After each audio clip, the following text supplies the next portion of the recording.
Oke, halo pelajar bonsai. Nah, subscriber kita namanya apa nih Pak? Pelajar bonsai? Iya, boleh dah itu. Atau pendesain bonsai biar keren. Ya, kita hari ini mau bahas soal bahan dongkelan. Salah satunya tuh sebenarnya yang paling banyak wahong ya Pak ya.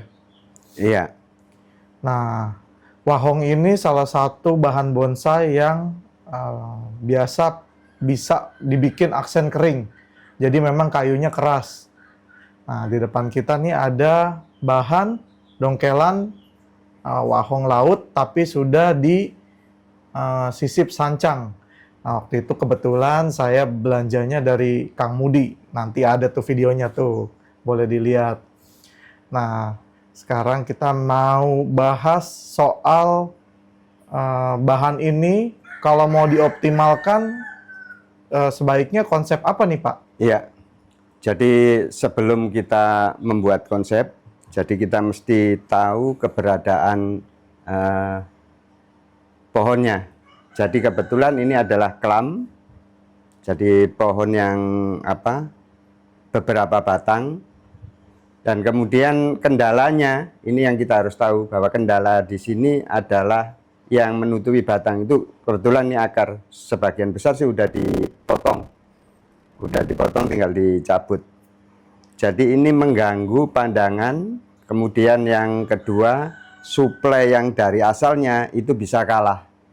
Artinya akar yang dominan, sebelumnya dominan yang ada di bawah batang itu akan biasanya terjadi pembusukan. Nah, ini yang terjadi pada pohon ini. Jadi makanya pekerjaan pertama adalah membuang akar gantungnya ini. Jadi akar gantung ini ada beberapa. Jadi kalau kita ambil depan dari sini, semua akar yang tumbuh dari atas ini mengganggu. Jadi ini mengganggu sama ini. Jadi bukan pada posisi semestinya. Jadi ada dua tumpuk akar, dua susunan akar. Jadi yang pertama ini akar susulan, ini yang akar gantung gini. Ini ditanam biasanya nggak kekontrol, diliarin supaya cepat besar, tapi nggak dikontrol. Jadi yang terjadi adalah tumbuhnya akar-akar gantung ini. Nah, akar gantung ini jadi kamuflase, jadi mana batang, mana dasar batang, mana gerak batang jadi kacau.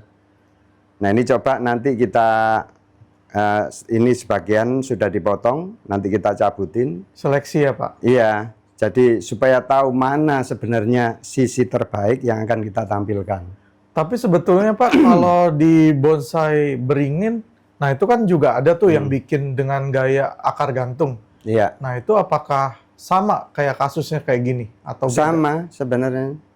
Jadi itu mesti dikontrol. Kalau teman-teman yang bikin fikus, itu rata-rata emang sengaja untuk dibikin akar gantung atau tambahan akar sulur. Nah posisinya di mana? Itu biasanya teman-teman udah pada paham. Nah kemudian untuk jenis yang lain seperti wahong ini bukan dikontrol, tumbuh dibiarin. Memang diliarin aja ya? Iya. Jadi pertama emang tujuannya untuk supaya cepat pembesarannya. Nah tapi risikonya yang kayak gini ini tadi. Jadi tetap dikerjain dengan posisi nggak tahu kita itu basic atau dasar gerak batangnya itu gimana, kita nggak tahu, nggak jelas. Nah itu umum terjadi. Apalagi untuk gaya kelam ini kan mestinya udah tahu dari mana munculnya setiap batang yang mau ditampilkan.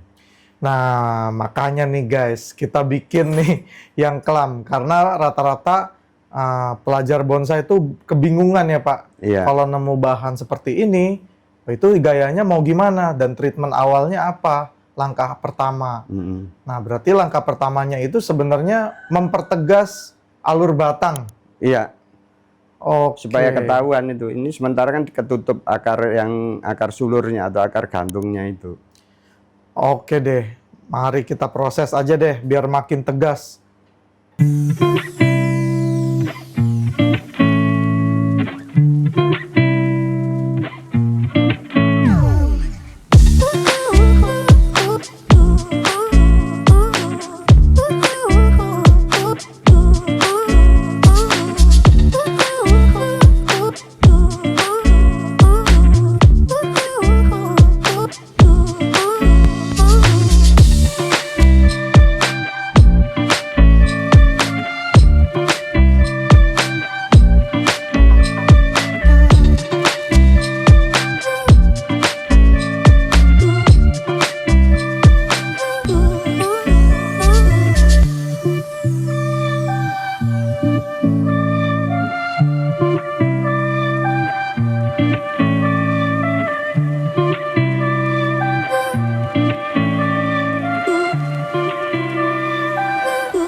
cuman yang dari atas dan itu mengganggu, ini kita keringin. Iya. Sini nih semuanya kering sampai di sini. Sampai ujung ya Pak? Iya. Coba kita pelan-pelan kita teliti. Nah, ini akarnya dari dari atas semua.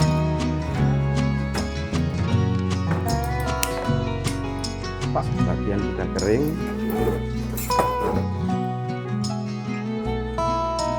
Ini malah yang atas sudah kering. Nah, kalau yang kering atas enak, tinggal buang. Iya. Karena emang itu yang mau dibuang.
seperti biasa, pohon jadi lebih tegas. Jadi sebenarnya pohon itu paling tegas. Yang penting itu flow batang dulu ya Pak ya. Betul. Jadi ini kan kebetulan bentuknya klam. Jadi munculnya setiap batang itu harus tegas. Jangan sampai dikacaukan. Kalau tadi itu masih dikacaukan oleh adanya akar gantung. Jadi akar yang tumbuh dari atas batang. Dan tadi tuh alurnya sebenarnya menutupi gerakan cabang dan batang. Ya. Nah sekarang udah nggak ada yang ketutupan lagi nih. Ya. Jadi akar yang besar-besar tadi, yang dominan, itu habis ya Pak ya, yang di depan ya? Iya. Jadi yang tumpang tindih tadi kita habisin, termasuk yang paling besar tuh ini. Iya tuh ada bekas. Jadi akar ini, itu nyuplainya ke batang ini. Khusus ke batang ini. Nah ini masih didobelin oleh ini 1, 2 ini, sama di bawahnya, yang ini nih. Ini itu masih nyuplai ke sini juga. Jadi ini sementara masih disuplai oleh 1, 2, 3. Nah sebenarnya kayak gini nih, yang ini juga nggak bagus. Iya, nggak perlu ditampilkan karena dia juga dari atas. Tapi kita nggak berani buang karena tetap dia menyuplai ke sini. Dan sudah terlalu banyak yang dibuang ya Pak ya? Iya. Jadi apa kepentingan kita sekarang itu setelah batang kita tampakkan, jadi asal usulnya gerak batangnya dari mana udah mulai kelihatan. Jadi sekarang itu yang terpenting adalah kelangsungan hidup pohon itu. Dia sehat dulu. Beberapa hal sih emang belum bisa dikerjakan, belum ada kepastian soalnya. Jadi ini sifatnya masih perkiraan dan kita buat semuanya ada istilahnya kalau sampai mati ada pengganti. Oke, Pak. Tadi kan kita buang beberapa akar inti. Jadi akar-akar besar tuh kita buang. Iya. Nah, gimana sih buat pemula nih, kayak saya gini, ngeliat kalau ini dipotong kira-kira berdampaknya kemana? Ada nggak Pak kayak tipsnya? Iya, jadi akar yang dari atas itu tumbuhnya belakangan, itu yang kita harus tahu, harus kita sadari. Suplai yang pertama itu pasti dari akar di bawah. Nah, kenapa akar yang di atas itu tumbuh? Karena pohonnya rimbun, biasanya gitu, di alam liarnya gitu. Dan itu secara otomatis dia akan ngerangsang pohon ini secara itu antibodinya, dia ngeluarin lagi tambahan suplai, yaitu berbentuk akar gantung gitu. Karena dari si batangnya mungkin lembab ya Pak ya? Betul. Jadi dikira tanah sama dia ya? Iya.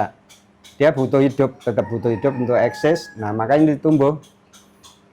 Berarti... Walaupun tidak berlaku di semua pohon ya. Tapi kebanyakan begitu. Umum, banyak jenis yang begitu. Berarti memang harus dibongkar dulu ya Pak ya? Dibongkar, terus kita perhatiin baik-baik akar itu ke cabang yang mana. Nah ini kasusnya untuk klaim ya Pak ya? Iya. Kecuali kalau satu tunggul. Nah, kalau satu tunggul aman. Iya. Jadi karena ini pohonnya apa? Kelam, jadi berbatang banyak dari satu tunggul. Itu kita deteksi dulu. Jadi akar keberadaan akar yang di bawah ini. Dia masih sehat apa enggak? Kalau dia masih sehat, suplainya dia kemana? Kita urut satu-satu. Jadi kalau udah ketahuan, oh ini masih nyuplai yang bagian batang mana? Nah itu baru kita ada tindakan membuang akar gantung tadi itu. Jadi ini kan ada beberapa, ini kan dibuang, ini dibuang, terus ini juga, terus di sela-selanya yang dari sini itu banyak yang dibuang. Karena kita sudah lihat bahwa keberadaan akar yang pertama itu masih menyuplai dan posisinya masih sehat. Jadi akar yang pertama itu akar yang ditunggul guys. Iya, betul. Yang di bawah ya Pak ya. Nah itu masih banyak banget tuh jumlahnya. Ya. Jadi kita berani ambil tindakan, buang akar sulur yang besar-besar dan lumayan banyak ini. Nah oke Pak, kira-kira bisa dijelasin nggak nih dengan desain seperti ini kita sebenarnya mau buat pohon flow gimana sih?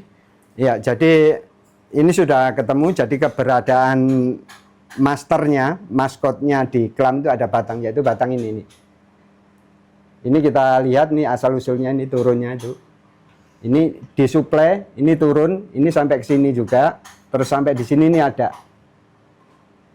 Jadi ini nanti digeser sedikit ke kiri. Jadi mahkota kurang lebih ada di sini. Jadi dari sini. Nah, kemudian yang belakang ini ada ini. Ini sebagai cadangan. Kalau ini di kemudian hari ada masalah, mungkin kurang sehat atau bahkan mati, ini sebagai pengganti. Ini datang dari belakang, dari posisi belakang.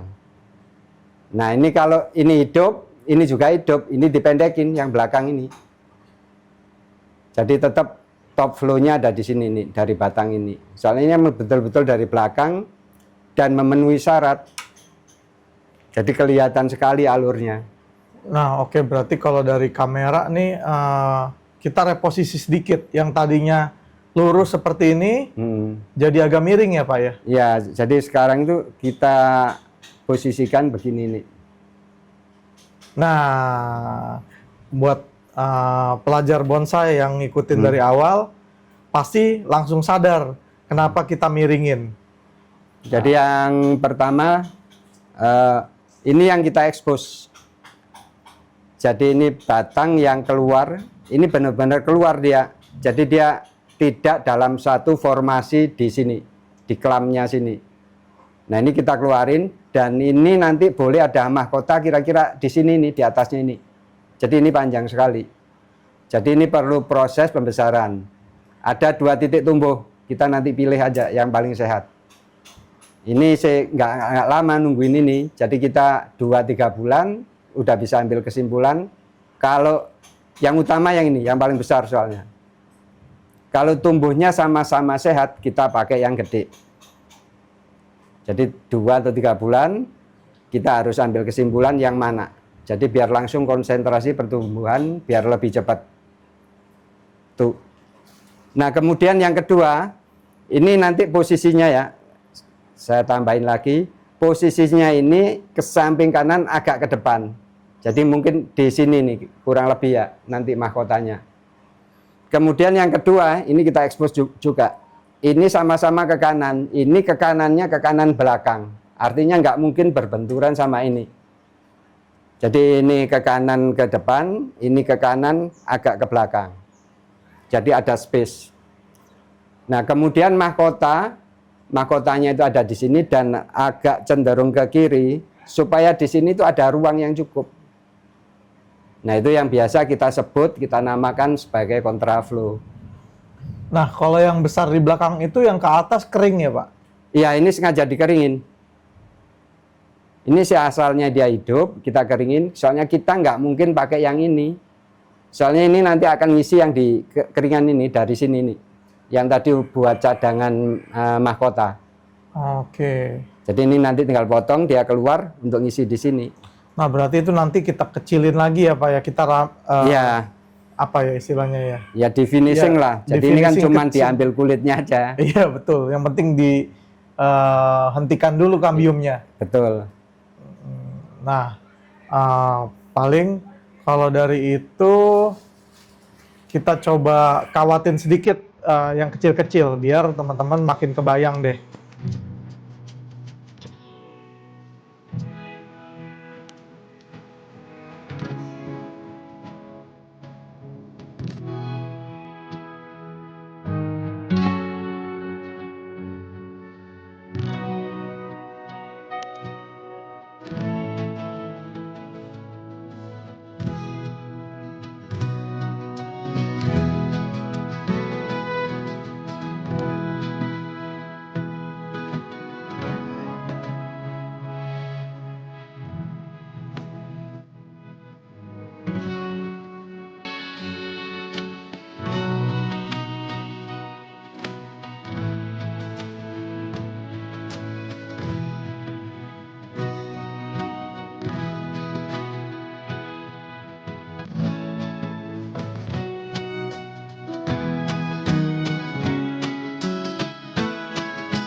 Nah, berarti sekarang paling tinggi yang atas itu ya Pak? Ya, dari sepatu itu. Kotak.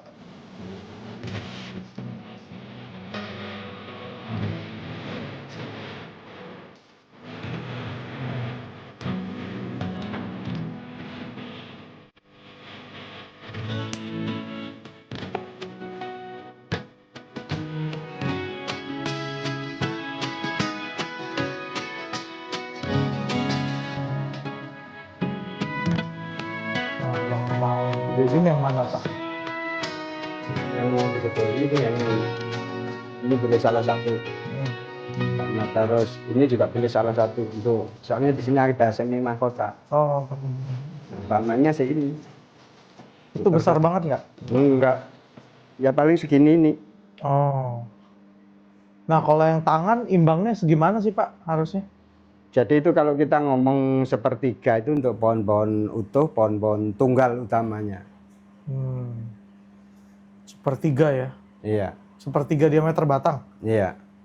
atau diameter cabangnya? Ya, diameter batang, batang utamanya. Dan cabang pertamanya kalau bisa sih segede itu. Besar dong, masih lama Besar, dong. besar sekali. Jadi itu kalau asumsinya pohon-pohon utuh ya. Pohon utuh tunggal harus begitu. Nah, kalau ini kan kelam. Nah, kelam itu nanti ikut batangnya. Jadi kalau ini katakan 3 cm. Nah, ini 1 cm udah cukup. Iya, Seperti sepertiga. itu, ya. Oke, sepertiga dari cabang ya. Jadi dari pecahan batangnya, kalau batang aslinya kan ini. Iya, Kalau kita ngomong utuhnya. betul, masih. Dan itu nggak bisa jadi ukuran. Yang bisa jadi ukuran itu ini. Jadi ini munculnya dari ini. Ini aja yang jadikan ukuran. Oke. Ini juga, terus ini juga begitu. Berarti enaknya kelam ini emang lebih mudah jadi ya Pak ya? Lebih cepat. Lebih cepat Iya. karena pembesarannya nggak kayak pohon formal informal, Iya. batang tunggal. Oke, nah kita set dulu nih ke muka yang tadi. Ini dia. Iya. Akhirnya. Oke, berarti bagusnya Pak kalau habis diginiin nih, habis potong akar gede, kita perlu ademin dulu seminggu, 2 minggu. Ya, yang penting jangan kena sinar matahari langsung, terutama yang siang hari. Kena panas nggak apa-apa, cuma pagi hari sampai tengah hari lah udah. Jadi dari sisi itu udah cukup. Jangan langsung dijemur di full matahari. Jadi dari mungkin jam 7 pagi sampai jam 5 sore kena terus jangan. Mau nggak mau itu ada proses. Ini supaya sehat dulu akarnya ini nanti. Supaya dia kerja dulu, normal, nah baru di fullin. Oke. Ada lagi Pak yang mau dijelasin terkait pohon ini? Jadi kalau bentuk, jadi kembali lagi. Jadi ini ada sesuatu yang kita tonjolkan di kelam ini. Ini adalah ini. Ini wajib ditonjolkan.